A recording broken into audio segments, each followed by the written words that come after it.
So I've had this suspicion for a while now, that perhaps the Oni weren't the dragon hunters.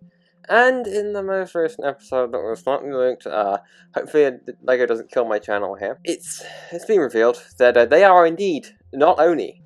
Or, you know, it's implied that, heavily implied that they hate the Oni, they don't know who the Oni are, unless they've all gone completely nuts, and the idea is that they are the Oni, but we're led to believe they aren't, and they think they're actually not the Oni. Yeah, whatever. For as much as we're supposed to believe, they are not the Oni, and they don't know the Oni. And, interestingly enough, they think the Ninja are the Oni. So, this is crazy. Obviously, massive spoilers, there's a lot of stuff happening in this episode. I want to talk about how amazing this one was. I loved this episode. This is our dynamic that Jay hinted at in the first episode. I didn't really expect all of them to be this crazy, but it makes sense. This is done in a way that I really like. Jay was written really well, and although I think he might get a bit annoying, I think that he was a bit overboard in this episode. I kinda think that they need to, hopefully they'll tone down on his complete nuttery in the next few episodes, because he did get a bit much, I will be honest.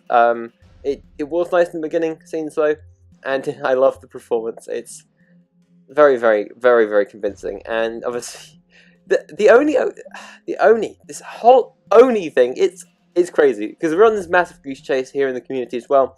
Who are the Oni? Where are the Oni? We don't know. And here we are, shown directly by the show, contrasted to this, complimented, whatever, you know. It's insane that they've done this, and I think that it's going to make a really interesting plot point. I was expecting it to be very linear, but this might actually spice up the show's codes and conventions. I'm all for this. This is brilliant. Now, other things about the episode was Wooooo was really cool. I preferred, actually, the way Lloyd was in this episode and Nia to the last one. One thing I will say is that the whole introduction to the Elemental Masters was a bit... It felt a bit like they were expecting no one to watch the prior episodes, and of course, a lot of people won't have. But I just think it was a bit much. They treated it like Lloyd never seen Skylar before, so which isn't true.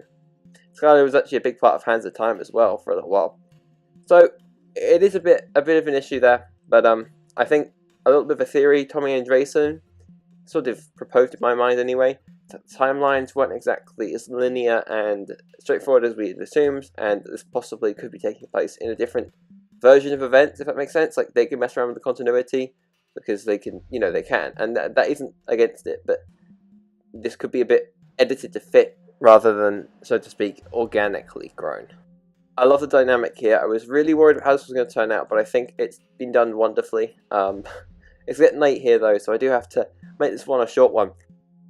I want to just say that this is yet another theory that I think I'm pretty pleased with, the fact that they haven't gone such a basic route, and I'm really looking forward to the rest of this. Daddy No Legs is even better than I'd hoped for. He is amazing. He is mad lad. So I'm going to say, thank you guys for watching, and hopefully I'll see you in this video. Bye.